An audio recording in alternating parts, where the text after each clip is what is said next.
At mga katropa, may 10 taong gulang na batang lalaki ang namatay matapos pumanong malason sa kinain niya na seafood sa isang food park dyan sa Pinamungahan, Cebu.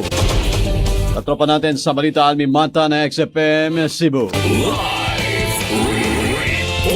Report.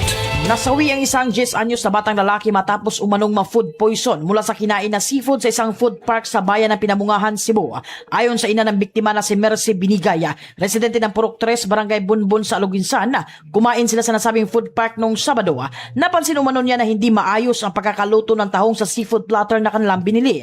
Dagdag pa ni Mercy, linggo na madaling araw ay nagsimulang sumakit ang tiyan ng kanyang anak at asawa. Kalauna ay lumala ang kondisyon na sinabayan ng pagsusuka, LBM at lagnat, kaya agad nilang dinala sa ospital. Gayunman, hindi na kinaya ng bata ang kanyang kondisyon at idineklara itong patay kahapon ng umaga. Hiling ngayon ng pamilya ang hustisya para sa nangyari sa kanilang anak. Sa opisyal na pahayag, sinabi ni Pinamungahan Mayor Glenn Baricuatro na wala pa silang natatanggap na formal na reklamo kaugnay ng insidente sa kabila ng kumakalat na ulat sa social media. Patuloy ang investigasyon ng mga otoridad upang matukoy ang tunay na sanhi ng pagkamatay ng biktima.